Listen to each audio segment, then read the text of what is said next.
How's everyone doing? Welcome back to another podcast by 9 on 4 More. I'm Tyler, and I'm joined by my co-host Brandon. And Brandon, once again, another great week of NFL football. Yeah, overall as a whole, outside of Jacksonville, it was a pretty good. There was a lot of good games, a lot of close games, and we'll jump into them. But definitely a little disappointment in Jacksonville, I feel like. Absolutely. So we'll go ahead and talk about the Jags versus Titans first, and then we'll talk about all the other games around the NFL. But Jaguars lose to the Titans 37-19. The score is a lot closer than what it kind of indicates. I don't want to be that person that blames the refs, but there was a lot of bad calls in this game, especially to start things off, like the third play of the game when Trevor Lawrence throws to Dan Arnold. Dan Arnold basically catches it, but then gets hit right away, and the ball comes out, and they say that's a fumble return for a touchdown. When all the other times that's an incomplete pass, it makes no sense to me where they got this as a complete pass. Yeah, I saw that happen. I wasn't even worried they ran into a touchdown. I was just thinking they're going to call that back. And when I saw the slow motion, I was like 100% they're calling it back. I've literally seen guys take a step, take another step, completely turn their body and lean down and have the defender punch it out and then say that's not a fumble. Then Arnold literally just landed, somewhat turned, and then the ball was punched out. I don't even think he had it for more than half a second. I don't get how they got that call. I really don't. Yeah. And then also another play with Dan Arnold at the corner of the end zone. He was literally got turned around, and it was going to be a touchdown pass easily. Yep. So that was not called, as well as you have now the sack fumble. I can understand why that might have been called as an incompletion because his arm started big going forward. So I can understand that one as a whole, but still, I would have still said that was a fumble. My whole thing was last week, or was it the Cardinals game? It was the Cardinals game. It was the last play when James Robinson hit Trevor Lawrence's arm. Trevor Lawrence launches the ball forward, but he doesn't have control in his hand. Ryan Tannehill launched the ball forward, but that ball was not in his hand, really. Ball was when you looked at it slow motion, the ball is out of his hand before he really throws it. And I can kind of get being 50-50, but to me, it was if the Trevor Lawrence fumble was a fumble, this one should also be a fumble. I don't see how that one's a fumble. So that's where I had the issue with it, was the fact of, it's a complete different refereeing crew, but it was still, I believe both went to New York City. So they probably had the same refs. Because I don't really know how many refs they got in New York City doing reviews, but you would think that would be consistent. So that's where I'm upset about it, was the fact of, I feel like it wasn't consistent what was called just a few weeks ago. Yeah, and then you had a Chris Claybrooks pass interference where Claybrooks didn't even touch the guy, and so that was called pass interference, which is a ridiculous call. But also the Trevor Lawrence scrambling, his knee might have been down, but I don't think so. The ball looked like it was slightly in the end zone, but also there wasn't enough evidence, I don't think, to overturn the call. That's the one thing I was more upset about. There was not enough evidence. More than all the other times, there's not enough evidence it stands. But this time, of course, it's just going to go ahead and be like, nope, we're going to go ahead and give no touchdown. Exactly. And that's where I was in the same boat. If it was called not a touchdown on the field, I could totally get them saying that wasn't a touchdown. But the fact that they called it a touchdown on the field, that already has 70% chance, if not more, of that being confirmed pretty much, or at least stands. So it's they went out of their way to be like, no, this field, the guy that's literally looking at him is wrong. And we are kind of sure, but just the fact that they had to have the most zoomed in on that knee, of maybe it touched the blade of grass. I don't know, but I didn't see it. And when you look over in all of the scores, that's almost 28 points. I don't care how good, you're supposed to always beat better enough so that way the refs don't matter. But when you take at least 21 points at minimum off the board, I don't care who you are, you're not winning that football game. Yeah, I agree. But I just want more consistency from the refs. Like you said, if they called that no touchdown, if his knee was down, I would be like, okay, it's probably going to stand on not enough evidence. But it's just that they're going swaying back and forth, and that's just the most annoying thing. But at the end of the day, good teams overcome bad officiating, and let's just be honest, we're just not a good football team right now.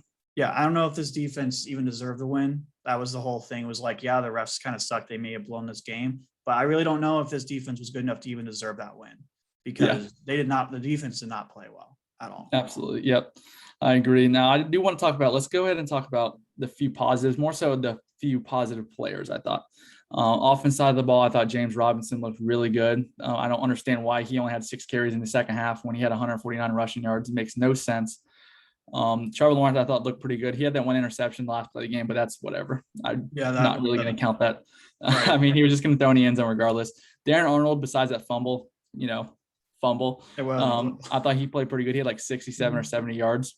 Yep. And for the defense side of the ball, I actually texted you in like the first quarter that Chason was playing terrible. He picked it up and he played one of the best games he's ever played in the NFL, probably his best game as a pro. I also thought DeJuan Smoot played really well. And I think overall, those are the only players I thought that played good. Yeah. Josh Allen actually had like a 84 rating on PFF. So yeah, Josh Allen did good. He didn't make any plays, but I think he contained. I think he won his battles against guys. It's just he never got home against the quarterback was the issue.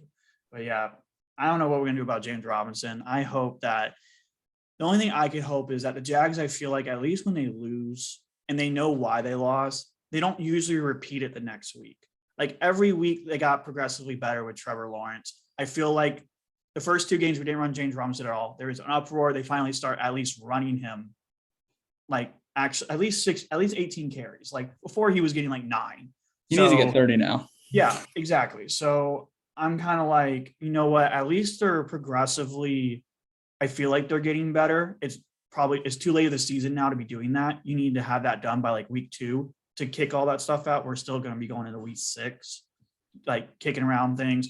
The fact that we have an offensive coordinator, we've learned that it was the offensive coordinator who wasn't comfortable running the QB sneak because Urban said Trevor wasn't. And then Trevor says, no, it wasn't me. And then Urban reclarified today that it was Bevel.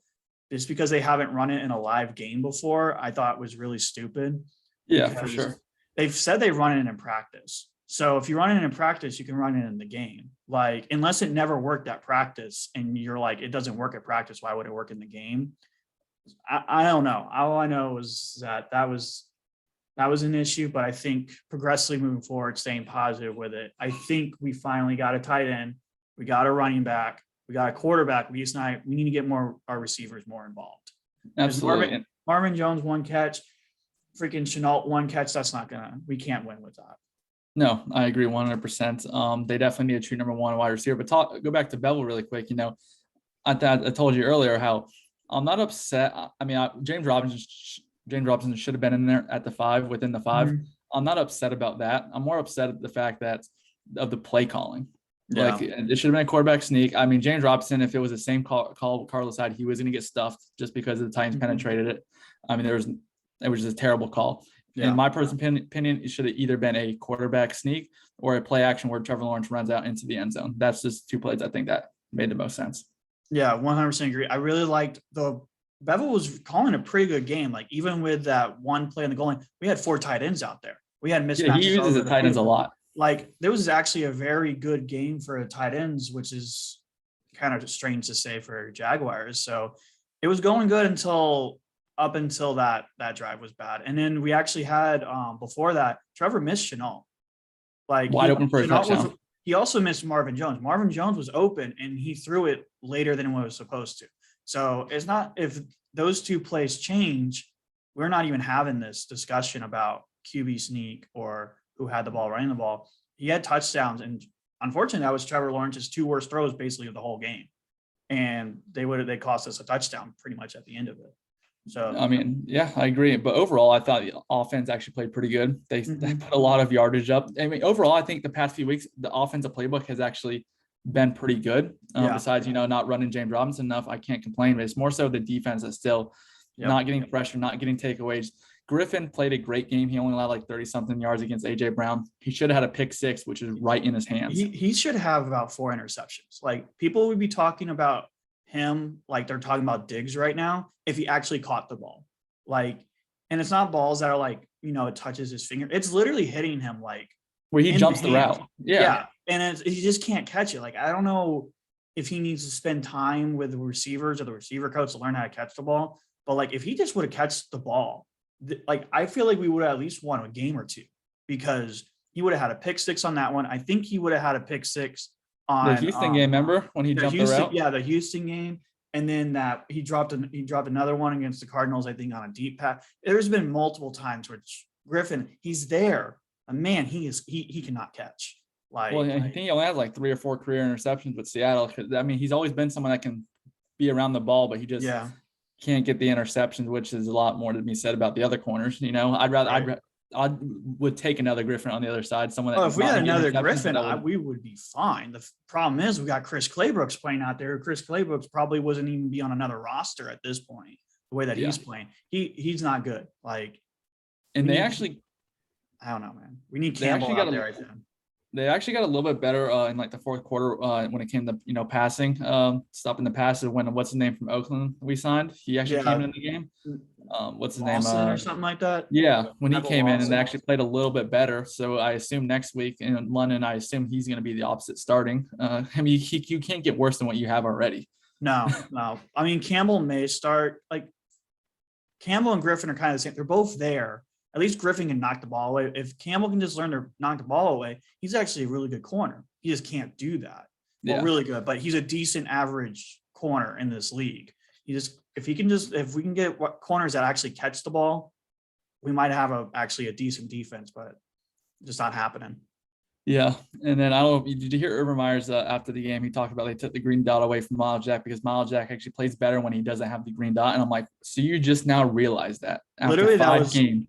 I was surprised. That was the most talked about thing on Twitter today, was the whole green dot thing. Even JP Sadwick and Tony Baselli and Pete talking about it. And Pete was just like, how do you just find that out? Like, literally everybody's in shock that Urban Meyer just found this out. And that's not a good situation. The fact of, it seems like every week he's learning something that we all already know. And it's like, where have you been? You literally have more access than all of us, and we can all see this. Like, absolutely.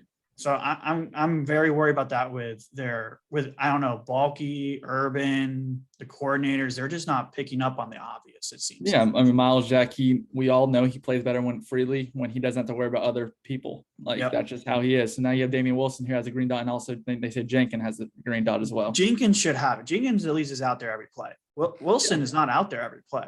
You see, Quarterman came in, and Quarterman actually played really well. But the one thing about Wilson is how we always talk about, he actually did a good job stopping Henry.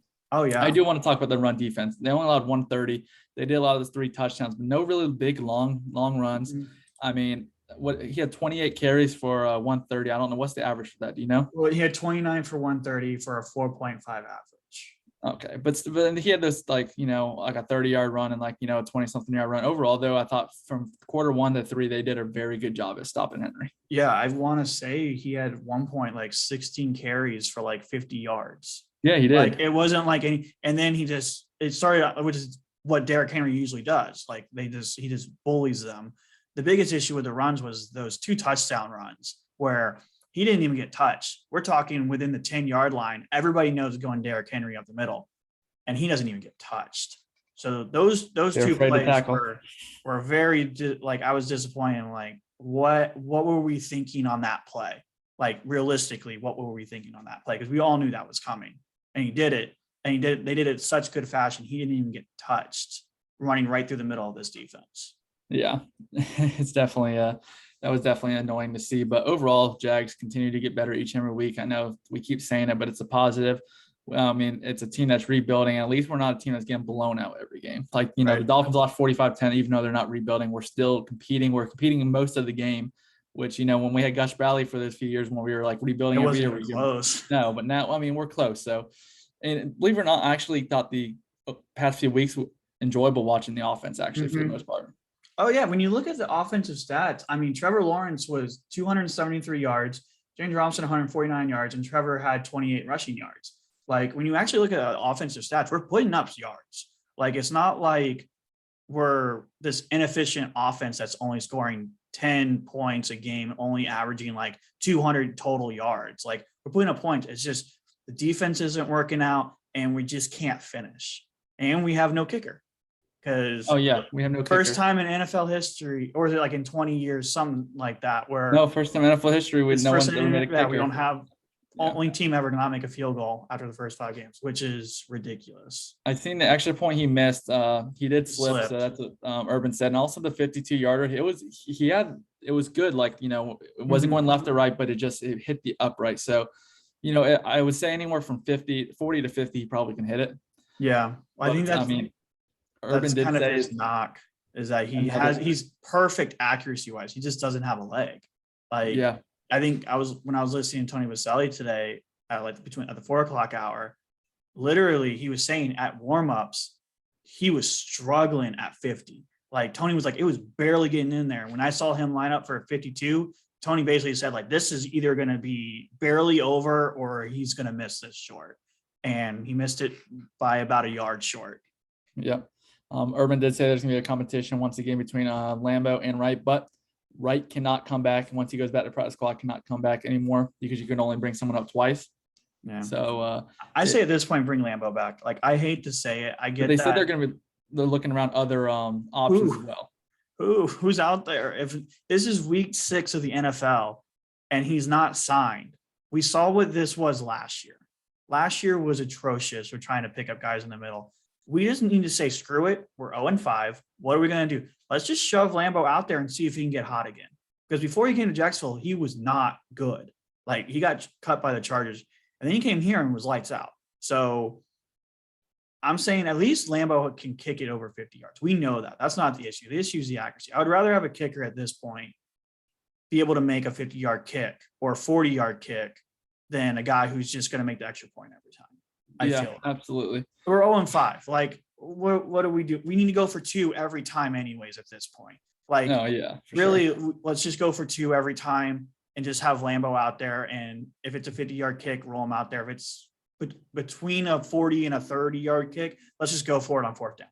Like, at this point, we have better. James Robinson averaged 8 yards a carry. We were not at 3rd and 8 every single time, or 4th and 8. No, not at all. I mean, I'm not saying it was going to work out, but by the math right here, if we were 4th and 4, James Robinson would have easily gotten the 1st down. So at this point, I'm like, why even kick the ball? Let's just be an NFL team that doesn't kick the ball, because it's not working for us for it. Why don't we just keep going for it? Why can't we use Cook as the extra point? Let him try some extra points and see if he's got to have at least kicked before in his life, extra points. Yeah, I feel like he can at least hit the extra points. Right. So we'll see. As of right now, I'm all for drafting a kicker in the 5th or 6th round next year, though. If there is one out there. I'll start paying attention to kickers. Florida's always got a good kicker. But he actually did bad for the Bengals last week. So who knows? Yeah. I don't know who's a good kicker this year. No idea. And you know how like every team drafts a quarterback in the 5th or 6th round? I think we should start drafting kicker 5th or 6th round every year and see what happens. Have them compete, have an open competition until we find our Graham Gano, find our Justin Tucker. One of those got to be out there. I mean, it can't be. It shocks me how hard it is to kick a football, because it doesn't seem it should be that. You see Sunday, everyone was missing kicks too. Yeah. Oh, the extra points. The Texans Patriots game missed their first 3. They both scored like 3 consecutive times, and they missed like 4 consecutive extra points. It was the weirdest thing. Like, no one wanted to win that game. Patriots didn't want to win, the Texans, and they ended up kicking a field goal to win the game.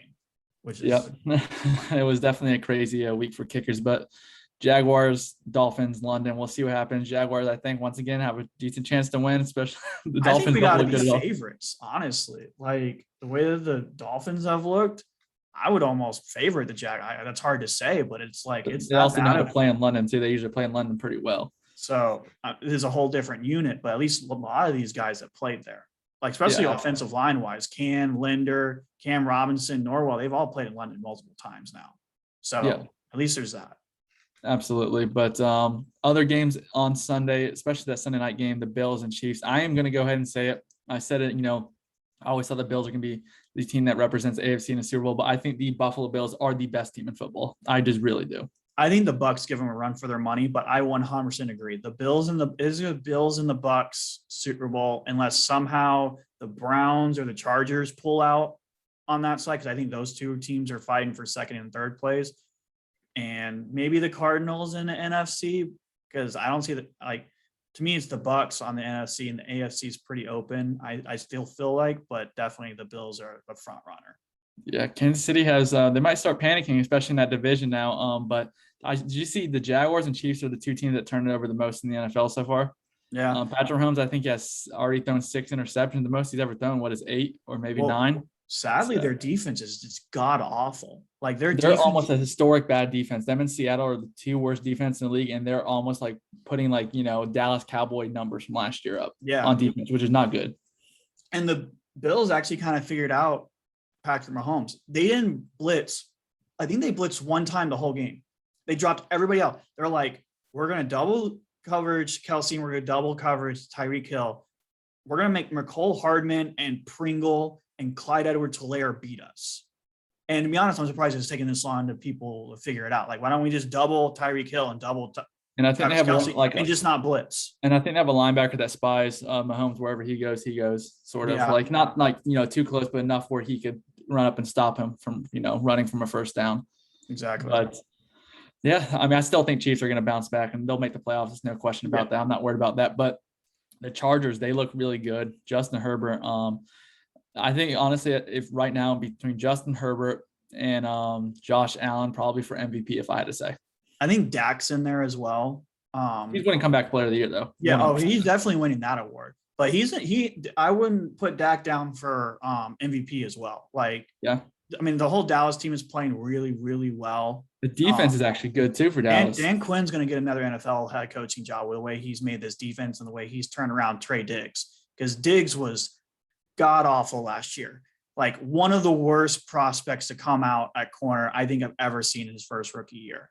And now he's going to be an all-pro. He's already an all-pro with 6 interceptions. You get 6 interceptions the whole year, you're almost considered an all-pro. If he continues his trend, games. He might win defensive player of the year if he continues that trend with interceptions. Which would be scary if he stays like that with Micah Parsons, with Van Der Esch, with Dexter Lawrence. This Dallas Cowboys team might, and then you still got Dak. You got one of the best receiving corps, one of the best tight ends in the league at this point, too. You have a good running back duo with Pollard and Zeke. Yeah, they're probably not going to bring Zeke back, but honestly, Pollard's good enough that he could always be your 1-2, and then you go draft some good rookie, or you bring in someone else cheaper that can do the same thing Zeke does. This Dallas team could be good for a while. Yeah, absolutely. I think, obviously, I know you're an Eagles fan as well. Eagles did win against the Panthers, but I think right now the NFC East is going to be the Dallas Cowboys, and that's just, I don't see how you bet against them right now. No, 100%. When I basically just for shits and giggles, I redo the NFL season every week pretty much. And Dallas, I have winning 11 and 12 games, and I have the Eagles. Listen, as much as the Eagles, this was not a winnable game for them coming into this game, and they somehow snuck a win at it, because that was a terrible game by the Eagles. They got a block punt and then like just 3 interceptions to somehow win the game. And so they're not going to do that every week. So the way that they pulled this out in Carolina, I still have high hopes for the Eagles, and they're not healthy right now. So if they start getting healthy, I could see them and the Cowboys kind of making that run in the NFC East, and Washington and the Giants may win like 5 games between the two of them. So both of those teams look terrible. Yeah, no, they didn't look too good, especially Washington defense. I'm still like, I don't know how they're so bad, but that's the biggest surprise of the year. I feel like nothing else surprised me except Chase Young got his first sack yesterday. Chase Young got his first sack after week 5. That's crazy to me. That doesn't make any sense. No, not at all. You have the Raiders that lost to the Bills. Justin Fields played pretty decent. Okay, threw his first touchdown pass, but Raiders are falling apart now. Yeah, I always thought they were a pretender. Honestly, like they were always there's always a team that starts off strong and doesn't finish strong. The Raiders are my kind of pretender team. Yeah, absolutely. I agree. And then you have the Cardinals who won 17-10. But hey, like a lot of people are talking about, you're not going to be perfect on offense every week. And they just showed that they can win when Kyle Murray has a okay game, because their defense is very good. So they are a team that I think is probably going to win the division, probably between them and the Rams. But I mean, that team is hot right now. Yeah, I hate that we missed Rondell Moore. We didn't get him. We wanted a playmaker, and we decided Tony wasn't there. The next playmaker that fit that was actually Rondell Moore, and we went with a running back. I get we don't know what Travis Etienne is going to do, but there's no way you can tell me Travis Etienne is going to be a better receiver than Rondell Moore, especially that sideline catch Rondell Moore made was one of the better catches of the year, not just of the week. And I think we missed on him, and it pains me to say that we took Tyson Campbell. And did Rondell Moore went to the second round, didn't he? Or was he so we picked Tyson Campbell and Travis Etienne before Rondell Moore. I did have Rondell Moore in all my mock drafts. I know you were hoping that was the pick. I remember once Tony went, you were like, we have to pick Moore. He's the next option if it wasn't for Tony. And you were dead on the head with that one. We should have picked him. I think him on this offense, I think that could have been possibly a game changer. Yeah, no, absolutely. But hey, coulda, woulda, shoulda. We'll see what happens. Overall, the Jaguars draft class, besides Trevor Lawrence, obviously I'm not going to fault them for Travis Etienne getting hurt, but Tyson Campbell not doing much at 33. Walker Little, who had a good camp, and he might be the future, but he's not playing at all. It's kind of a waste at pick 45 because your second round pick should be playing right now. Right. They're none of them are playing. Jay Toffoli's not playing. Smith isn't playing. Yeah, and Smith's always inactive, and you traded up to get him. And obviously, so this is a draft class that already looks terrible. Trevor Lawrence, obviously, he'll end up panning out and make the draft class probably an A just because of Trevor Lawrence himself. But a monkey could pick Trevor Lawrence at number 1. Yeah, we'll see. Maybe Walker Little gets more playing time at the end of the year, or if, God forbid, there's an injury, because this offensive line is playing really well. Like Cam Robinson, I think, is not getting enough credit. He's played really well this year. He's going to get extended. I truly believe at this moment, Cam Robinson is going to get extended, and it will be between Walker Little and Jonathan and Taylor. And I don't know. Taylor's not playing bad either. I mean, no, so it's like maybe Walker Little's really good, but just Cam and Taylor aren't losing the jobs. So it's like, well, why would we play him when the two guys in front of him aren't being terrible? They're actually being very good. Jags have one of the best offensive lines in the league right now, especially running the ball wise. Their run blocking is very, very good. Their pass blocking's been pretty good, not perfect, but about 15. They're not costing us any of these wins. None of these losses are to the offensive line. Absolutely none of them. Yeah, absolutely. And then you have Andrew Norwell has actually played good. Brandon Linder got hurt, but he'll be back in a few weeks. So that's, huge after getting carted off. And then you have AJ can probably get cut, in my opinion, because Ben Barch has played pretty decent. I mean, they'll save only about $5 million, but might as well get Ben Barch, that playing time next year. Overall, offensive line. We may upgrade an interior in the offseason or maybe in the draft, because there's a lot of good guards coming out this year. Like, I'm not saying that our first pick should be a guard by any means. It should be definitely an edge rusher or a corner. If it's not one of those two picks, then it better be like we're picking 8 and some guy fell. Like a wide receiver or something like that fell, yeah. Even a wide receiver. Wide receiver is deep. You got 2 wide receivers at Ohio State. You got kid out of Arkansas. Justin Ross from Clemson. That's going to be probably a late first-round pick or early second. So Trevor Lawrence would obviously love having. Drake London's a name to watch out of USC. He had like 16 catches last week. He's like 6'3", 200 pounds. Like, he catches everything for USC. There's like 6 or 7 good wide receivers this year. We could easily get one in the second round, I feel like. And I think we're going to get Chark extended for they're already in talks. So odds are Chark, Marvin Jones, and Chenault will be here. And then maybe you get one of those guys in the second round. And then also Agnew as your 5th, who's played pretty decently as a wide receiver. I'm fine with that as our 5. If that's our 5 going into the year, I'm okay with that. Let's focus then on edge and corner and free agency and focus on offensive players, I think, for the draft. No, absolutely. They need help on the defense side of the ball. But, I mean, overall, great Sunday of football. We still got the Monday night game. That's about to kick off about 10, 15 minutes between the Ravens and Colts. Ravens should win, but we'll see what happens. A lot of, never know, man. NFL can happen. A lot of close games have in the first 5 weeks so far. But overall, thank you all for listening. If you were on Spotify or also watching us on YouTube, definitely go check us out on 904 and more at Twitter. We tweet a lot about the Jaguars and kind of a lot of hot takes, sort of what's going on with the Jags and other. I don't think they're hot. No, they're pretty accurate for the most part. But other than that, thank you all for listening and watching, and go Jags. Go Jags.